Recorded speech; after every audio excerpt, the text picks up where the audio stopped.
저번 비트코인 역사 그 마지막쯤에 이걸로 끝났을 거예요. 할피니. 참고로 그 안 보고 이거 보셔도 돼요. 그리고 이거 제가 녹화본 올릴 때 어떤 영상 이어지는 건지 같이 남겨놓겠습니다. 우선 할피니 이분. 할피니가 누구냐? 할피니는 사토시 나카모토 있죠. 이분이 그 비트코인 창시자죠. 비트코인. 그리고 이거는 가명인 걸로 우리가 알고 있어요. 실명은 누군지 모르죠. 모릅니다. 근데 2009년 1월에 참고로 저번 비트코인 역사 시간에는 2009년 전까지 했어요. 전까지 했습니다. 그래서 이거 라이브 끝나고 보시면 될 것 같아요. 자, 아무튼 전송받은 인물이다. 그러면은 그래서 우리가 루머가 도는 게 이분이 그분 아니냐, 사토시 나카모토 아니냐 라는 썰이 도는 거죠. 자, 근데 우선은 우리 비트코인에 대해서 이해를 하려면은 비트코인이 왜 탄생했는지 그걸 알기 위해서 사이버펑크라는 거에 대해서 알아야 돼요. 사이버펑크. 이게 누구냐?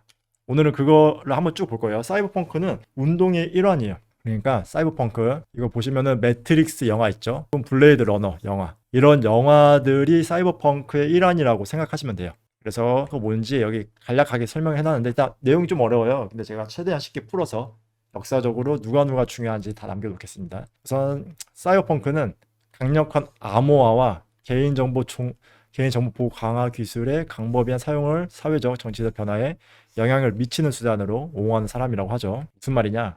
어렵죠. 무슨 말이냐면은 한마디로 통제, 정부나 기업들의 통제를 벗어나서 개인의 프라이버시와 자유가 보장이 돼야 된다. 그렇기 때문에 우리는 기존 체제에 영향을 미칠 거다라고 하시는 분들이에요. 그게 이제 사이버펑크고 이걸 이제 더 디테일하게 한번 저희가 파보도록 할게요. 자, 잠깐만요. 보면은 우선은 사이버펑크가 시작된 이래로 나중에 비트코인이 생긴 거예요. 그렇기 때문에 이분을 좀 알아야 됩니다. 에릭 휴즈. 이분이 누구냐면은 사이버펑크 운동 창시자 중 한 명이세요. 실제로 창시자분들이 몇 분 있는데 뒤에 나올 거예요. 그분들을 기반으로 나중에 비트코인 만드신 분도 끼어들게 되는 겁니다. 자, 그래서 이분이 이런 얘기예요. 사이버펑크는 코딩을 합니다. 그러니까 사이버펑크 자체가 이 네트워크가 발달하면서 이제 들어오신 분들이다 보니까 다들 코딩을 할 줄 알아요. 그리고 프라이버시를 지키기 위해서 누군가는 소프트웨어를 만들어야 한다는 것을 알고 있습니다. 그리고 우리는 그것을 만들 것입니다. 이게 사이버펑크 선언문 중 하나고 93년도에 이렇게 얘기를 했다고요. 딱 봐도 개발 굉장히 잘하게 생겼죠. 되게 친근해요. 자, 엄청난 분이시고 그럼 사이버펑크가 어떻게 시작이 됐냐면은 에릭 휴즈 그리고 티모시 메이, 존 길모 이 세 분을 토대로 시작이 됐어요. 물론 몇 분 더 있는 걸로 알고 있어요. 근데 정확한 자료는 안 나오더라고요. 뭐냐면은 1992년 존 길모 회사, 이분이죠. 존 길모. 이분 회사에서 매달 소규모 모임을 열었다고 합니다. 그냥 기술자들 모여가지고 토론하는 거죠. 얘기 나누고 맥주 한잔 하면서 뭐 카드 게임도 할 수도 있고 그런 거죠. 그 중에 해커이자 작가인 주디스 밀론이라고 있나요? 주디스 밀론이 농담으로 여기 모임에 오는 사람들을 사이버펑크라고 별명을 지어서 부르기 시작했습니다. 그래서 시작이 된 거예요. 그래서 이분 회사에서 모이기 시작해가지고 지금 이렇게 사이버펑크라는 용어가 생겼다고 보시면 돼요. 그러면 우선은 사이버펑크 이분들이 누군지 모르잖아요. 우리는요. 이분들 처음 보는 사람들이잖아요. 그래서 제5계급이라는 영화를 먼저 한번 소개를 좀 드릴게요. 이게 사이버펑크 관련된 영화 중에 굉장히 유명합니다. 한번 보시면은 재밌어요. 이거 실화입니다. 이거 베네딕트 컴버배치가 주인공을 맡았는데 좀 막 이렇게 스펙타클한 영화는 아닌데 잔잔해요. 그래서 한번 보시면 좋고 이 영화가 뭐냐 제5계급 이게 미국의 기밀문서 25만 건이 미 외교 문서들을 폭로하는 과정을 그린 겁니다. 이분이 그 많은 기밀 문서들을 가지게 돼요. 그리고 동업자 이분 같이 이거를 폭로하냐 마냐 그 과정을 그리는 영화라고 보시면 돼요. 여기서 제5계급 이 단어를 알면 좀 좋은데요. 이게 뭐냐면은 그 정보화 시대에 가려진 진실을 위해 활동하는 운동가들을 의미합니다. 그러니까 이게 아마 중세시대 유럽의 세계 계급에서 좀 온 걸로 알고 있어요. 첫 번째 계급이 아마 그거겠죠. 성직자. 중세시대 당시 1계급이 성직자, 2계급이 귀족이고 3계급이 평민이죠. 평민이고 나중에는 평민들이 돈을 잘 벌어가지고 막 뛰어넘죠. 귀족들 막 부를. 그리고 나서 시대가 흐르고 나서 이거 뭐 정식으로 있는 건 아닌데 그냥 커뮤니티 상에서 이제 4계급을 부르기 시작해요. 4계급은 누구냐? 언론인들. 알 권리를 보장하고 개인의 자유를 보장해주는 언론인들을 4계급이라 부르고 이걸 넘어서는 5계급이 이제 출현하게 됩니다. 5계급이 누구냐면은 체제에 영향을 주는 사람들이에요. 그러니까 언론인들은 기사를 쓰고 그거를 온라인에 공개하잖아요. 근데 5계급 사람들은 아예 체제에 영향을 주는 사람들을 의미합니다. 그래서 이 내용이 5계급이에요. 이런 문건들을 가져다가 폭로하면은 체제에 영향을 많이 주기 때문에 그런 거예요. 자, 그럼 계속 볼게요. 우선은 여기 백발 있죠? 이거 실화라고 했잖아요. 실화. 이분이 엄청난 분이거든요. 왜 엄청나냐면은 이거 위키리크스라고 있습니다. 위키리크스. 지금 이거 설명드리는 게 비트코인이 어떻게 탄생됐는지 그 역사적인 과정을 우리가 알기 위해서요. 자, 위키리크스 창업 멤버 중 한 분이 있어요. 여기 뭐 하는 데냐면은 위키피디아 아니에요. 저 처음에 좀 헷갈렸는데 위키피디아 아니고 위키리크스예요. 앞에 만약에 위키라는 게 붙으면은 여러 명이서 함께 이거를 편집할 수 있다. 약간 이런 의미로 받아들이셔도 돼요. 그래서 위키리크스라는 여기 만들었는데 여기가 전 세계 제일 큰 폭로 사이트예요. 여기 우리나라 막 정치인들에 대한 폭로들도 막 나와 있고 합니다. 근데 가짜도 있어서 막 쉽게 믿으면 안 돼요. 그래서 굉장히 유명한 데고 여기를 창업한 사람 중 한 분이다. 자, 그러면 좀 더 저분에서 디테일하게 볼게요. 사이버펑크의 멤버 중 한 명이기 때문에 보고 있어요. 그나마 우리가 알 수 있는 사람, 좀 알려진 사람 중에서 소개를 드리고 있습니다. 그래야지 저분들이 어떤 운동을 하는지 우리가 좀 알 수 있거든요. 자, 넘어가 보면 이분이세요. 베네딕트 컴버배치가 묘사를 잘했죠. 이게 백발머리. 그래서 한번 보면은 인상이 잊혀지지가 않아요. 개성이 너무 강하셔가지고. 이분 이름은 줄리안 어산지라고 합니다. 호주인인데 아직도 창창하죠. 젊어요. 아직도. 대표적인 사이버펑크 운동가고 원래 사이버펑크 운동가들은 본인의 프라이버시나 이런 게 다 암호화돼 있어요. 그렇기 때문에 막 알려지거나 그러지 않습니다. 근데 이분 같은 경우는 외부 활동을 많이 하셔가지고 굉장히 잘 알려져 있어요.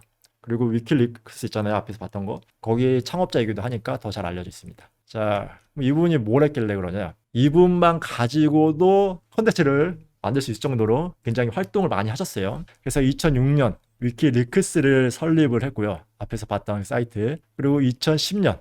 이때가 대박이었죠. 아프가니스탄이랑 이라크 전쟁 미국 기밀 문서 수천 건을 폭로했습니다. 이분이. 폭로해서 이때부터 미국한테 엄청 막 쫓겨다녀요. 전 세계 도망 다닙니다. 이분.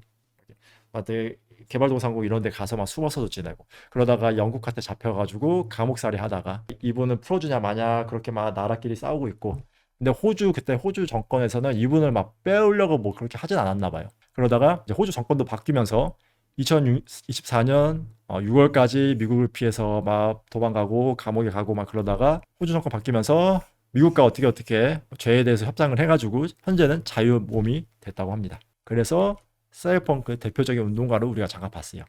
그래서 이분들이 활동하는 수준이 엄청나구나 라는 걸 우리가 알 수 있고 그리고 이제 이 두 분을 알아야 됩니다. 방금 전에 말했던 것처럼 이 사이버펑크 운동가들은 그 기업이나 정부의 통제를 벗어나서 이분들이 통제하는 만약에 서버가 있어요. 관리를 하겠죠. 여기 우리 모든 정보가 다 일로 들어가고요. 이걸 벗어나서 탈중앙화 시키는 거예요. 그러니까 개인의 자유는 개인이 보관을 하고 그걸 또 암호화시켜서 자유를 보장할 수 있게 만드는 거예요. 그러려면 중요한 게 사이버펑크는 말 그대로 사이퍼잖아요. 사이퍼. 그렇기 때문에 네트워크상에서 정보를 잘 주고받아야 돼요. 개인의 프라이버시 지키면서. 그러려면은 중요한 게 암호화입니다. 암호화. 그리고 여기 나와 있는 것처럼 1970년대까지 군대나 스파이 기관에서만 암호화 기술을 사용을 했어요. 그렇기 때문에 암호화는 국가 단위로만 사용을 했고 그리고 이 암호화를 이제 외부에 노출시키는 거 이런 거 범죄예요. 범죄 행위입니다. 당시엔 그랬어요. 그래서 굉장히 고도화된 기술 중 하나였고 근데 이거를 이제 대중에게 퍼뜨린 사람들이 누구냐면은 이 대표적인 두 분이세요. 이걸 퍼뜨렸기 때문에 이걸 토대로 사이버펑크들이 이 암호화 기술 가지고 활동을 활발하게 할 수 있었던 거예요. 자, 그리고 나중에 비트코인까지 오는 거고요. 그래서 계속 보시면은 아마 그래서 비트코인이 탄생할 수밖에 없던 거였구나라는 생각이 드실 겁니다. 자, 그러면은 우선 이 두 분이 연령대가 똑같아요, 거의. 그래서 아마 친구일 거예요. 왜냐면 같이 활동했기 때문에. 그래서 휘트필드 DP랑 마틴 헬만이라는 분이세요. 둘 다 암호학자시고 이분들이 그러면은 어떻게 대중에게 알렸냐, 저 암호화를. 자, 그 기술을 공개 저작물로 뿌렸습니다. 문서 만들어서 뿌렸어요, 이분들이. 그때 내용이 뭐냐면은 공개키 암호화에 관한 최초의 공개 저작물이에요. 그래서 제가 이거를 대학교 때 잠깐 배웠는데 그때 기억을 더듬어 보자면은 일단 이게 대표적인 그림입니다. 공개키 암호화가 뭔지 잠깐 설명드릴게요. 우리 프로그램 동사는 코딩을 안 하시는 분들이 훨씬 많기 때문에 그래서 설명 잠깐 드리겠습니다. 우선은 대표적인 그림인데 밥이랑 앨리스 두 명이 있어요. 이게 누구냐면은 철수와 영희 같은 느낌이에요. 우리나라의 철수와 영희. 그래서 이 보안책 보면은 이 앨리스 그리고 몇 명 더 있거든요. 항상 나옵니다. 예시로 항상 나와요. 그래서 그렇게 그냥 알고 보시면 되고, 예를 들어서 지금 이런 그림을 다 잊으시고 밥과 앨리스가 서로 만나서 야 우리 편지 좀 주고받자, 우리 편지로 데이터 주고받자. 그래서 내가 만약에 돈이 필요할 때 너한테 편지를 보낼게. 그리고 이 편지 안에는 돈을 여기 주소로 보내주고 돈은 뭐 100만 원 보내줘 라고 할게 해서 약속을 하고 보냈어요. 근데 만약에 중간에 해커가 있어요. 약간 나쁜 마음을 품은 사람이 있습니다. 그래서 보내는 이 데이터를 중간에 가로채서 주소를 본인 집으로 하고 금액을 막 1억으로 올려요. 그리고 보내요. 그럼 밥은 이 편지를 받고 이 주소로 금액 돈 많이 보내야 되네 해서 보냅니다.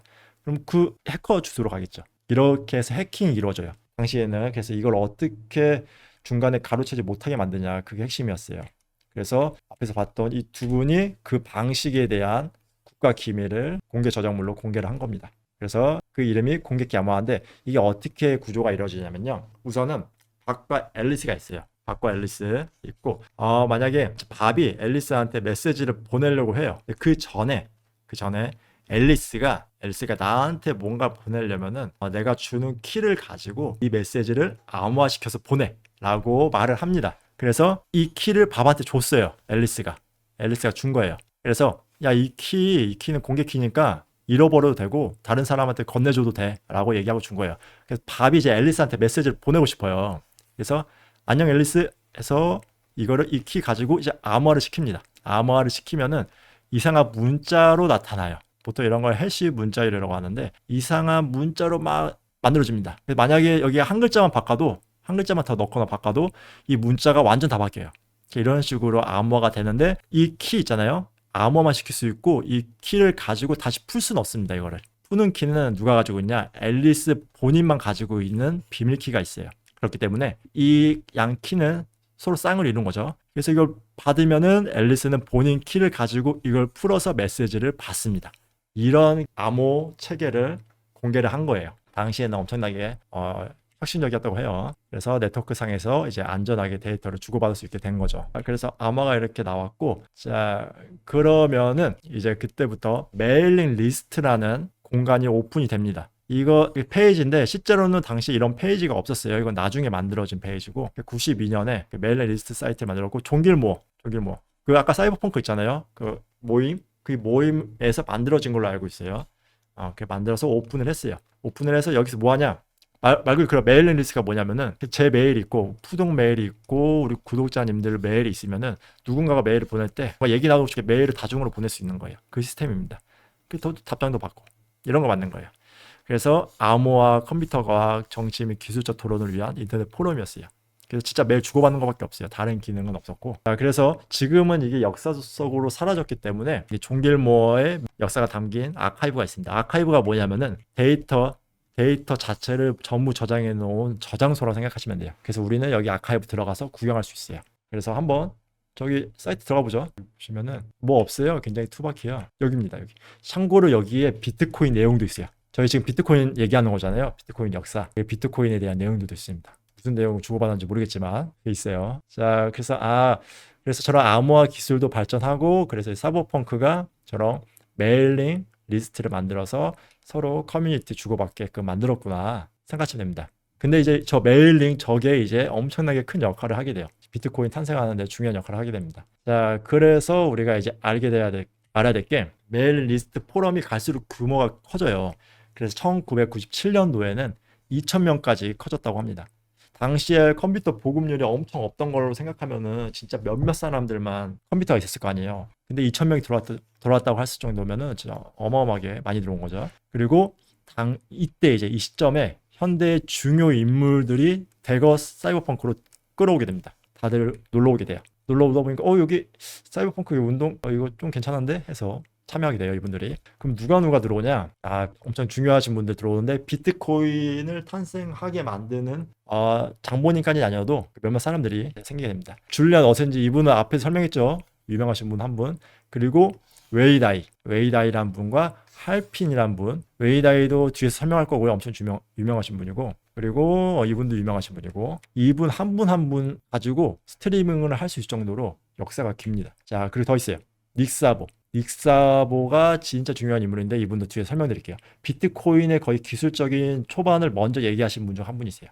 그리고 크레이그 라이트란 분, 내가 사토시다 본인이 주장했던 분이죠. 그리고 아담백, 엄청나게 유명한 기업인이시고 이런 인물들이 있었대요. 자, 그러면은 우리나 한번 보도록 하죠. 자, 웨이다이 이분부터 볼게요. 우선은 비트코인 탄생을 알려면 몇몇 인물들이 뭘 했는지 좀 알아야 돼요. 웨이다이는 이제 중국 사람인데 마이크로소프트 암호학 연구 그룹 소속이었다고 해요. 그리고 비트코인과 유사한 기술을 먼저 구성했던 사람이라고 하고 1998년에 비머니 고원자라고 합니다. 비머니가 뭐냐? 비머니가 간단히 말해서 참여자들이 가진 비머니를 해시 함수로 암호화해서 연결된 블록으로 저장하게 만드는 기술이에요. 무슨 말인지 모르겠죠. 이거를 좀 더 디테일하게는 좀 뒤에서 볼게요. 지금 간단하게 말하면은 내가 이제 돈이 있어요. 돈이 있습니다. 돈이 있으면은 이거를 일단 암호화시켜요. 암호화시키면은 이거를 또 다른 블록체인 기술 이런 거 있잖아요. 이렇게 블록에다가 담고 이걸 가지고 또 돈을 만들어요. 그리고 또 암호화시켜요. 또 이걸 가지고 또 블록 만들어요. 그럼 서로 연결되는 거죠. 이런 거라고 생각하시면 됩니다. 비트코인이 이런 구조로 되어 있죠. 근데 그래서 저분이 사토시 아니냐, 비트코인 만든 사람 아니냐 루머가 돌았는데 이분은 본인이 직접 부인을 했어요. 어떻게 부인했냐? 이 인터뷰 내용 중 하나라는데 저는 비트코인을 만든 것이 아니라 10여 년 전에 비슷한 아이디어를 설명했을 뿐입니다라고 얘기를 했고, 그리고 사토시 나카모토라는 이름의 비트코인 창시자는 아이디어를 스스로 재창조하기 전에는 내 글을 읽지 않았다고 해요. 내가 이런 비머니 이런 이론을 소개했을 때 이분은 사토시는 당시에 내 글을 읽지 않았다라고 하는 겁니다. 난 아니다 이런 얘기죠. 그래서 그는 나중에 그것에 대해 알게 되었고 그의 논문에서 내 이름을 인정했습니다.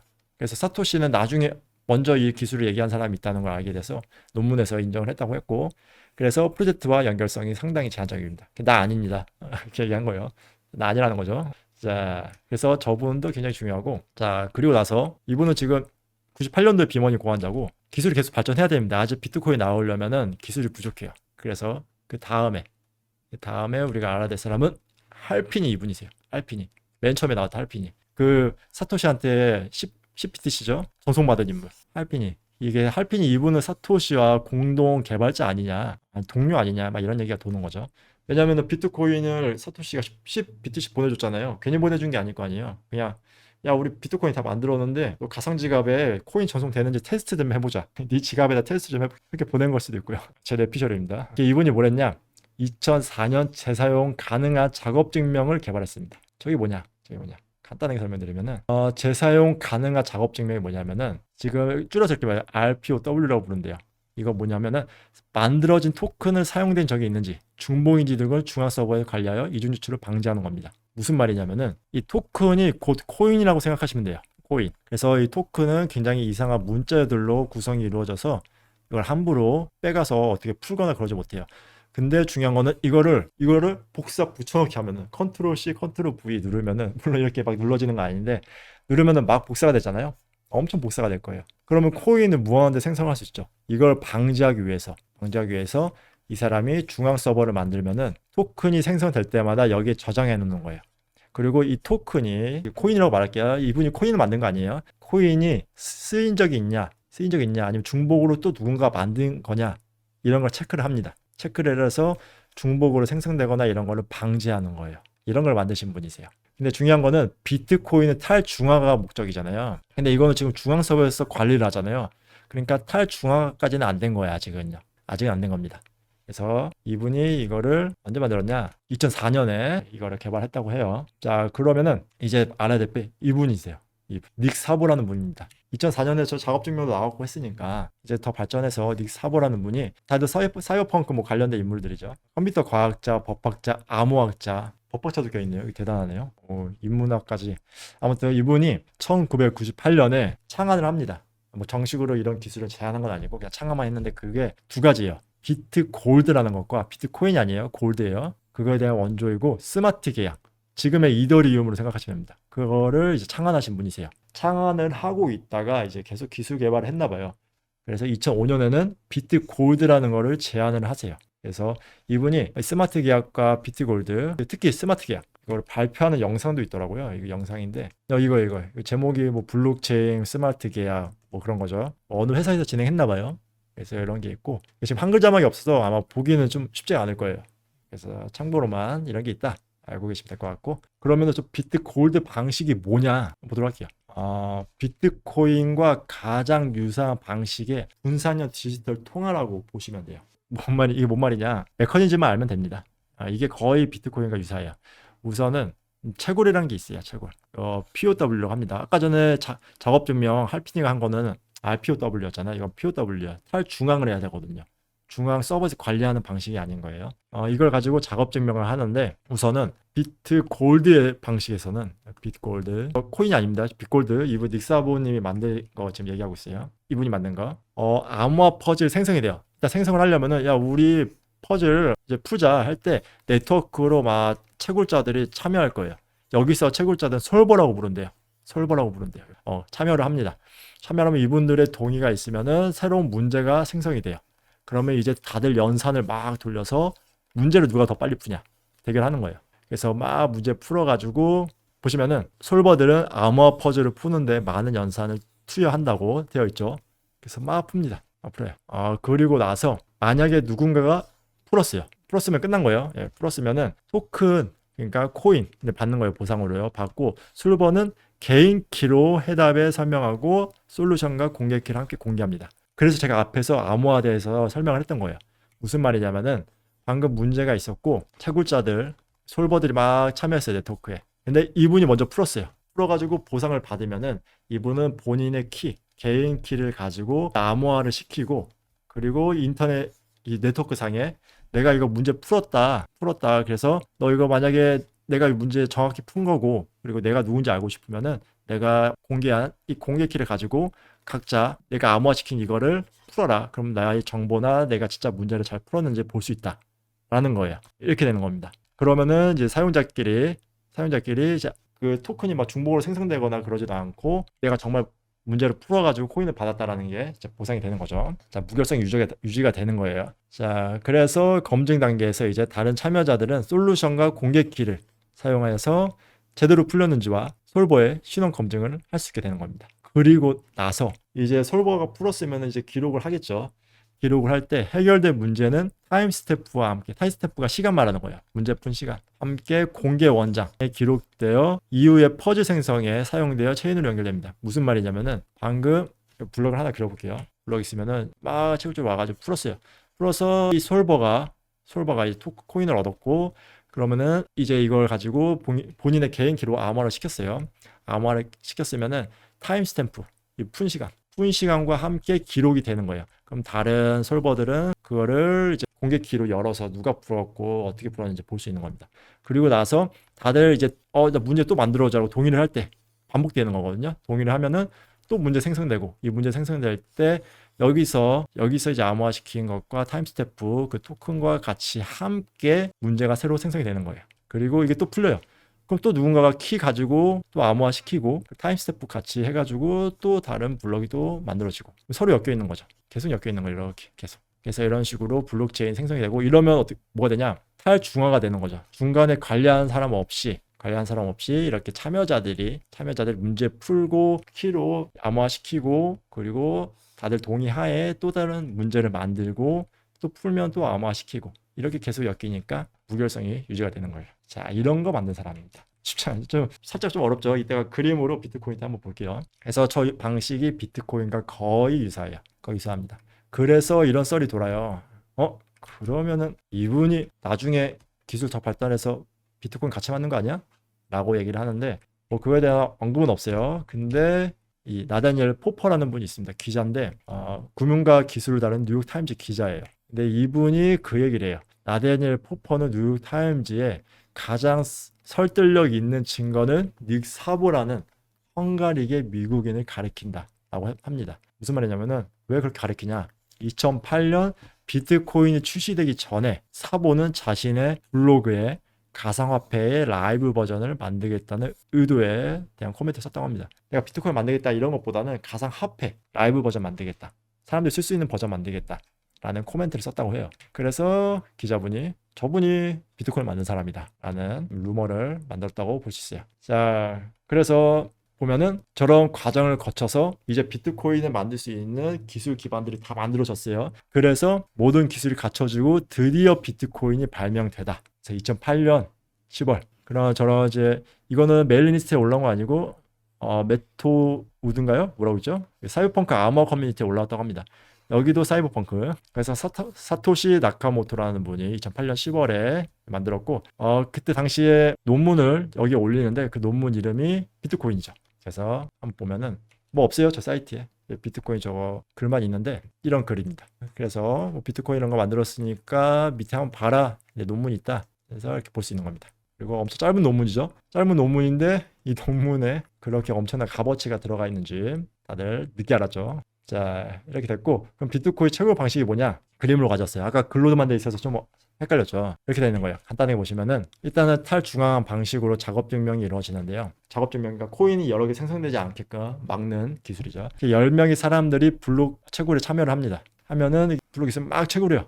채굴해서 뭐 특정 값 이하의 숫자를 막 찾아요. 엄청나게 복잡한 계산을 하겠죠. 그리고 그냥 연산을 많이 하면 돼요. 그러니까 어차피 엄청나게 어려운 수학이 아니라 그냥 연산 많이 때려가지고 정답 맞추는 계산이라서 자 그러다가 누군가가 맞춰요. 한 명한테만 보상을 해주거든요.